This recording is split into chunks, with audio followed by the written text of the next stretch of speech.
नमस्कार प्रिय साथियों, हिंदी साहित्य ऑनलाइन चैनल पर मैं प्रभु दयाल आपका स्वागत करता हूँ। अब तक हम पढ़ रहे थे हिंदी साहित्य का इतिहास, आदिकाल, और आदिकाल में स्वतंत्र साहित्य हमारा चल रहा है। लेकिन इसके साथ ही मैं एक नई सीरीज शुरू करने जा रहा हूँ जो कि वस्तुनिष्ठ प्रश्नोत्तरों का संग्रह है। लगभग 3000 वस्तुनिष्ठ प्रश्न संग्रह होंगे इसमें, जो सबसे पहले आदिकाल, उसके बाद भक्ति काल के, रीतिकाल के और आधुनिक काल के उसमें शामिल होंगे। जो आदिकाल के भाग हम कर चुके हैं, या बोलियों से संबंधित, आदिकाल के साहित्य से संबंधित, इससे संबंधित आदिकाल के लगभग 500 प्रश्नों का जो संग्रह है वो लेकर मैं हाजिर हुआ हूँ। और इसके लिए हम शुरुआत करते हैं आज आदिकाल के प्रश्नों से। और इसके पहले जो हमारा आदिकाल हिंदी साहित्य का इतिहास विस्तृत रूप से जो चल रहा है, उसको क्लासों को देखने के लिए आई बटन में लिंक है, उसको आप क्लिक करके वहाँ से क्लासों को देख सकते हैं। चलिए शुरू करते हैं आदिकाल। आदिकाल के जो महत्वपूर्ण प्रश्नोत्तरों में सबसे पहले हम बात करें तो निम्न में से कौन सी प्राचीनतम भाषा है? जो सबसे प्राचीनतम भाषा है वो कौन सी है? तो वो है वैदिक संस्कृत। ऋग्वेद में किस भाषा का प्रयोग हुआ है? तो जितने भी वेद है उसमें वैदिक संस्कृत का प्रयोग हुआ है। उसके बाद बात करें, इनमें से कौन सी भाषा मध्य भारतीय आर्य भाषा काल की है? नहीं है, माफ़ कीजिएगा, मध्य भारतीय आर्य भाषा काल की नहीं है, तो संस्कृत नहीं है। बाकी तीनों भाषा मध्य भारतीय आर्य भाषा काल की है, पाली, प्राकृत और अपभ्रंश। अपभ्रंश भाषा का काल इनमें से क्या निर्धारित किया गया है? तो भाषा का जो काल है अपभ्रंश का वो 500 से लेके 1000 ईस्वी के मध्य है। हिंदी की उत्पत्ति किस अपभ्रंश से मानी जाती है? तो हिंदी की जो उत्पत्ति है वो शूरसेनी अपभ्रंश से मानी जाती है। इनमें से कौन सा नाम अपभ्रंश के लिए प्रयुक्त नहीं होता है? तो डिंगल है, वो डिंगल शैली है। बाकी अवध देश भाषा और अवहत ये नाम अपभ्रंश के लिए प्रयुक्त होते हैं। इनमें से कौन सी भाषा वियोगात्मक भाषा है? तो जो अपभ्रंश भाषा है वो वियोगात्मक भाषा है। बाकी संस्कृत, प्राकृत, पाली संयोगात्मक भाषा है। हिंदी भाषा का जो प्रारंभ है वो मोटे तौर पे कब माना जाता है? 1000 ईस्वी से। संस्कृत में किसी शब्द के कुल कितने रूप विभक्ति और वचनों के आधार पर बनते हैं? एक संस्कृत का प्रश्न आया हुआ है, तो 24 बनते हैं। हिंदी में किसी शब्द के मूलतः कितने रूप होते हैं? तो 2 रूप होते हैं। संदेश रासक के रचयिता कौन है? जगनिक, अबुल फजल, अब्दुल रहमान, खुसरो। तो कौन है? अब्दुल रहमान है। अपभ्रंश के प्रमुख कवि धनपाल की रचना का नाम क्या है? तो भविष्यत कहा।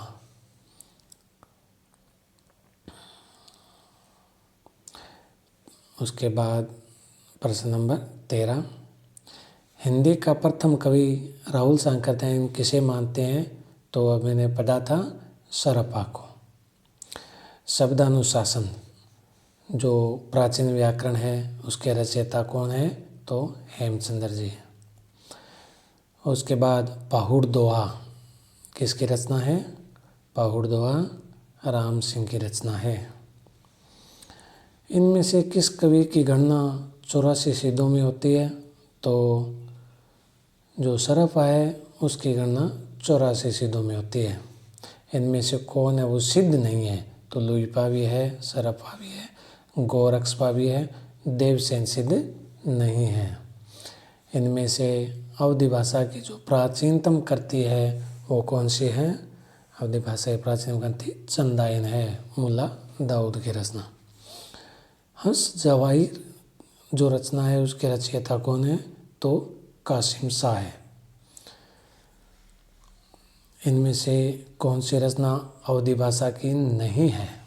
तो विनय पत्रिका ब्रज भाषा की, अवधी भाषा की नहीं है। बाकी रामचरितमानस, पद्मावत और मधुमालती ये सभी रचनाएं अवधी भाषा की है, विनय पत्रिका ब्रज भाषा की है। इनमें से कौन सी कृति तुलसी की नहीं है, यानी तुलसीदास के द्वारा रचित कौन सी नहीं है? अनुराग बांसुरी नहीं है। बाकी कवितावली, गीतावली और दुआवली तुलसीदास के द्वारा रचित है। नासिकेतोपख्यान के रचयिता कौन है? तो नासिकेतोपख्यान के रचयिता सद्दल मिश्र है। स्वामी दयानंद सरस्वती ने किसकी स्थापना की थी? तो स्वामी दयानंद सरस्वती ने आर्य समाज की स्थापना की थी। भारत में थियोसॉफिकल सोसाइटी का प्रचारक कौन था? तो भारत में थियोसॉफिकल सोसाइटी का प्रचारक है एन.ए. बेसेंट। राम प्रसाद निरंजनी की जो भाषा रचना है वो कौन सी है? भाषा योग वशिष्ठ। प्रश्न नंबर 26 पे चलते हैं।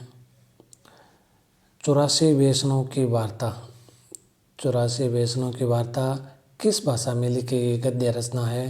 तो ब्रज भाषा में लिखी गई गद्य रचना है। राजा लक्ष्मण सिंह किस हिंदी के पक्षधर थे? तो संस्करणिष्ठ हिंदी के पक्षधर थे, जबकि उर्दू मिश्रित हिंदी के पक्षधर थे शिव प्रसाद सितारे हिंदी। हिंदी भाषा बोलने वालों की जो अनुमानित संख्या है वो कितनी है?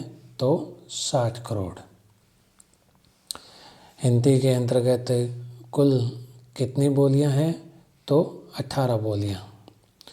इनमें से कौन पश्चिम हिंदी की बोली नहीं है? तो मगही है वो पश्चिम हिंदी की नहीं है। बाकी बांगरू, बुंदेली और खड़ी बोली सब पश्चिम हिंदी की है। अवधी, इनमें से अवधी किसके अंतर्गत आती है? तो अवधी पूर्वी हिंदी के अंतर्गत आती है। इनमें से कौन सी बोली बिहारी हिंदी की नहीं है? तो मारवाड़ी राजस्थानी हिंदी की है, बिहारी की नहीं है। बाकी जो भोजपुरी, मगही और मथी ये तीनों बिहारी हिंदी के हैं। और इसके छोटी सी ट्रिक ये है याद रखने की कि बिहार के लोग भोजन को मग में मत कर खाते हैं। तो इस तरह से ये विद्यापति जी भी मैथिली के विद्यमान कवि है। लखनऊ बाराबंकी किस बोली के अंतर्गत क्षेत्र में आते हैं? तो ये अवधी क्षेत्र में आता है। बघेली बोली का जो केंद्र है वो रीवा माना जाता है। ब्रज भाषा किस नगर की बोली नहीं है? तो ब्रज भाषा इटावा की नहीं है। बाकी मथुरा, आगरा और हाथरस में ब्रज भाषा बोली जाती है। इंदौर, उज्जैन की बोली को क्या नाम लिया जाता है? तो मालवी नाम दिया जाता है। नैनीताल के आसपास बोली जाने वाली बोली का नाम क्या है? कुमायूं, जिसको गढ़ हिमालयी बोली बोली जाती है। भाषा वैज्ञानिक दृष्टि से हिंदी के अंतर्गत कितनी उपभाषाएं और बोलियां मानी गई है? तो 5 उपभाषाएं और 18 बोलियां मानी गई है।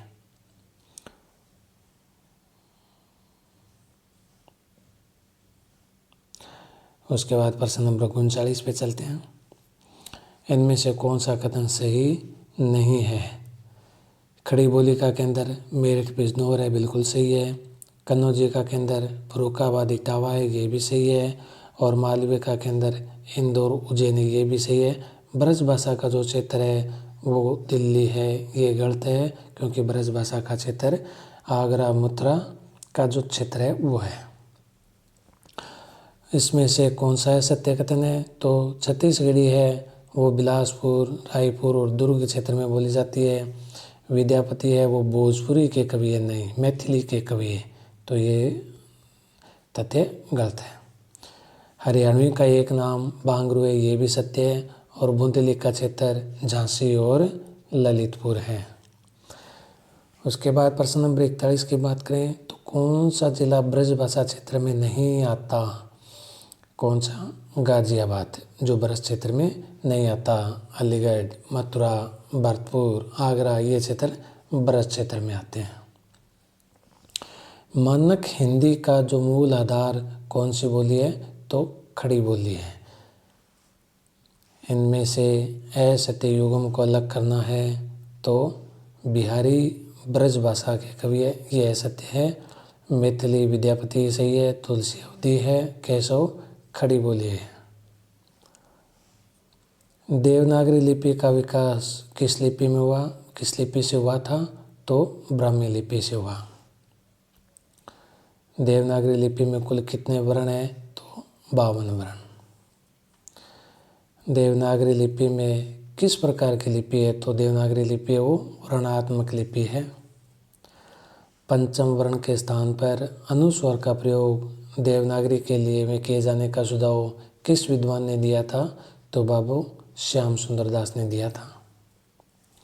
उत्तर प्रदेश सरकार ने 1947 में लिपि सुधार समिति का गठन किया, किसकी अध्यक्षता में, तो आचार्य नरेंद्र देव की अध्यक्षता में किया था।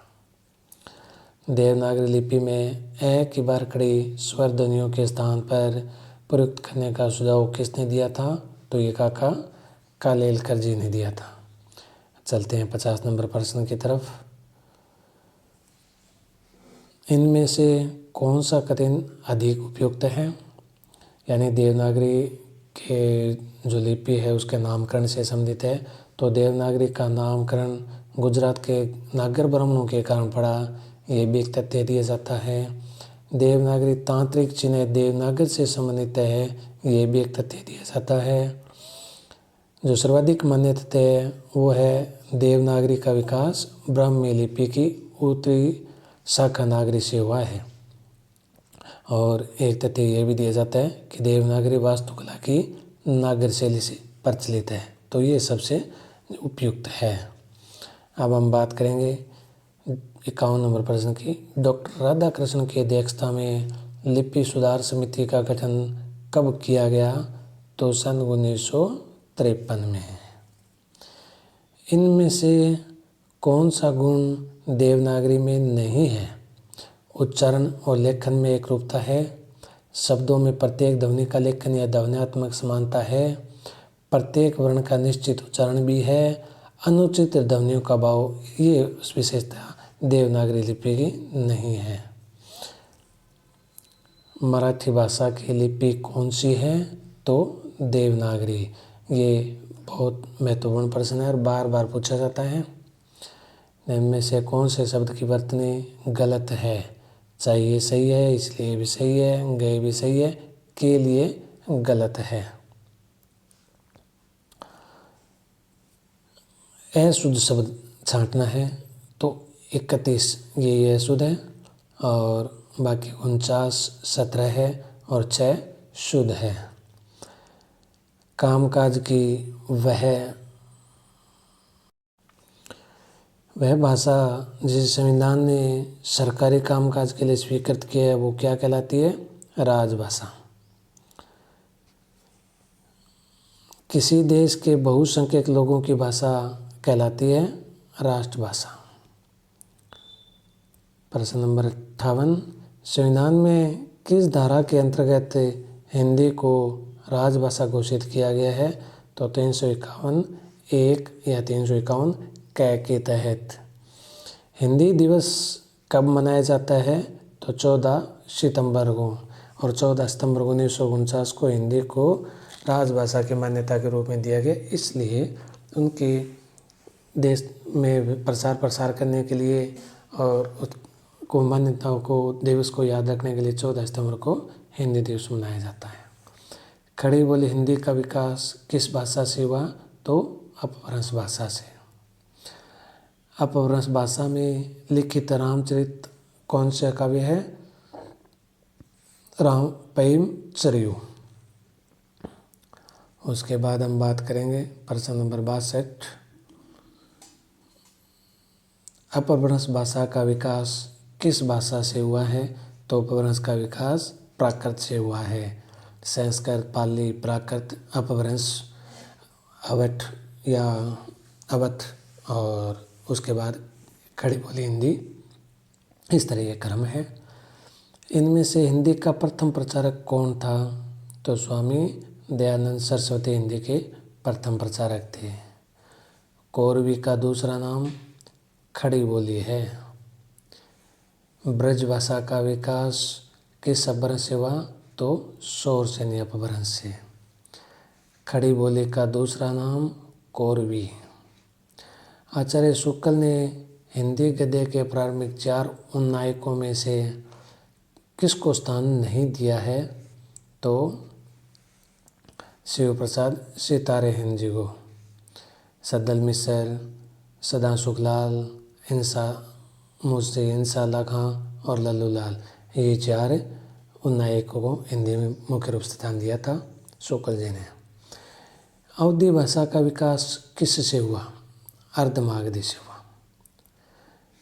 ढूंढाड़ी बोली का दूसरा नाम जो अधिक प्रचलित है वो है जयपुरी। ढूंढाड़ क्षेत्र जयपुर के आसपास के क्षेत्र में बोली जाने वाली बोली। इनमें से कौन सा कथन असत्य है? बोली का क्षेत्र भाषा से बड़ा होता है, ये पहला कथन असत्य है, क्योंकि बोली का क्षेत्र भाषा से छोटा होता है। बोली का सीमित क्षेत्र में बोली जाती है, बिल्कुल सही है। हिंदी साहित्य के अंतर्गत सभी बोलियों का साहित्य है, बिल्कुल सही है। और मानक हिंदी का विकास खड़ी बोली से हुआ है, ये भी बिल्कुल सही है। अपभ्रंश के भाषिक और व्याकरणिक रूप का विवेचन किसने किया है? तो हेमचंद्र जी ने। इनमें से कौन सा जुड़ा ठीक नहीं है? तो राम प्रसाद निरंजनी ने भाषा योग वशिष्ठ की रचना की, बिल्कुल सही है। सद्दल मिश्र जी ने नास्य के तोपख्यान की रचना की, बिल्कुल सही है। मुंशी सदा सुखलाल ने रानी केतकी की कहानी की रचना की, बिल्कुल सही है। और माफ़ कीजिएगा, सदा सुखलाल ने रानी की केतकी की कहानी की रचना नहीं की। लल्लू लाल ने प्रेम सागर की रचना की, बिल्कुल सही है। तो ये गलत है।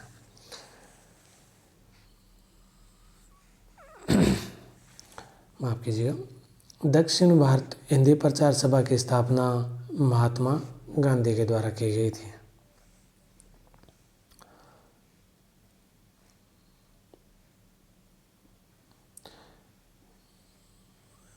उसके बाद 74 नंबर प्रश्न देखते हैं। इन गामन में छोरिन के पीहर ए, यह किस बोली का वाक्य है? तो ये ब्रज भाषा का वाक्य है। इनमें से कौन सा मेल उचित नहीं है? तो ब्रज भाषा खड़ी बोली से जुड़ी हुई है, अवधी बघेली से जुड़ी हुई है, मारवाड़ी छत्तीसगढ़ से नहीं जुड़ी है, राजस्थानी से जुड़ी हुई है और भोजपुरी मैथिली से जुड़ी हुई है। इनमें से हिंदी का एक रूप क्या नहीं है? तो कोंकणी नहीं है। बाकी रेखता, उर्दू और हिंदुस्तानी हिंदी का ही रूप है। राजभाषा आयोग का गठन कब हुआ? और ये 1955 में हुआ। राजभाषा अधिनियम कब निर्मित हुआ? तो 1976 में। राजभाषा अधिनियम में ख श्रेणी के अंतर्गत कौन सा राज्य नहीं आता? तो हिमाचल प्रदेश। बाकी पंजाब, गुजरात और महाराष्ट्र वो ख श्रेणी के अंतर्गत आते हैं। यानी ये वो राज्य हैं जिनके साथ हिंदी और हिंदी के साथ साथ उनकी क्षेत्रीय भाषाओं में भी पत्राचार केंद्र सरकार या राज्य सरकार के केंद्र सरकार के द्वारा किया जाता है। इनमें से किस भाषा में संस्कृत के तत्सम शब्दों का प्रयोग कम होता है? तो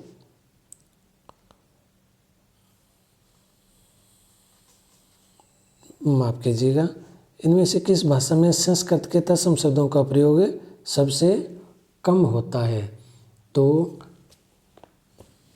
हिंदुस्तानी ऐसी भाषा है जिसमें तत्सम शब्दों का प्रयोग कम होता है, उर्दू शब्दों का प्रयोग ज़्यादा होता है। बाकी ब्रज भाषा, हिंदी और अवधी में तत्सम शब्दों का प्रयोग बहुतायत से होता है। दक्षिणी हिंदी का दूसरा नाम हिंदवी है। भरतेश्वर बहुल विलरास के रचयिता कौन है? तो शालिबदर सूरी। 84 सिद्धों में पहले सिद्ध कौन से है? तो लुइपा। आजू हो गाय चरानबू गयो, यह पंक्ति किस बोली की है? तो यह पंक्ति ब्रज भाषा की है। और उसके बाद हम बात करेंगे 85 नंबर प्रश्न की कि नागरिक प्रचारणी सभा से कौन जुड़ा हुआ था। तो श्याम सुंदर दास जी नागरिक प्रचारणी सभा से जुड़े हुए थे।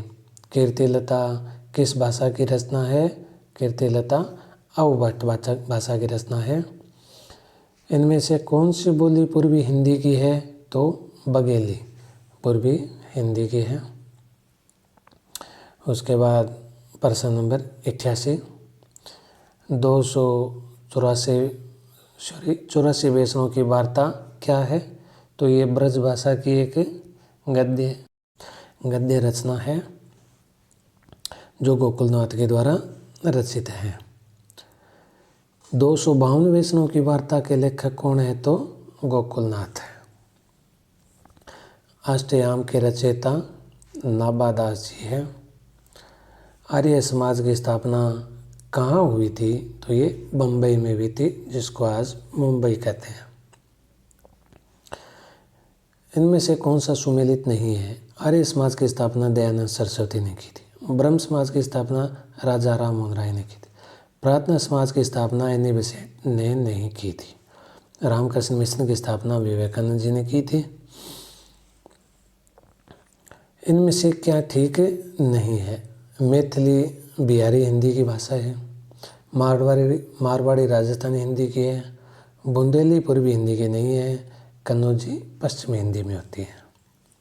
उत्तम पुरुष में एक वचन का सर्वनाम हो किस बोली का सूचक है। तो ये ब्रज भाषा का है। इस समय हिंदी क्षेत्र के अंतर्गत कितने प्रदेश है। तो वर्तमान में 10 क्षेत्र है, 10 प्रदेश हैं जो हिंदी क्षेत्र के अंतर्गत आते हैं। भूतकाल के कितने भेद होते हैं। तो 6। सही मेल नहीं है। तो कन्नौजी इटावा क्षेत्र में बिल्कुल सही है। ब्रज भाषा हाथरस क्षेत्र में बिल्कुल सही है। भोजपुरी लखनऊ में नहीं है, ये गलत है। बुंदेली झांसी में ये भी सही है। तो सही उत्तर सी हो जाएगा। रामायण किस भाषा में रचित है। तो ये संस्कृत भाषा में रचित है। पाली किस धर्म की भाषा है। तो ये पाली बौद्ध धर्म की भाषा है। और आज के इस सीरीज का अंतिम प्रश्न, अपभ्रंश काल में बोलचाल की भाषा का नाम क्या था। तो देश भाषा था।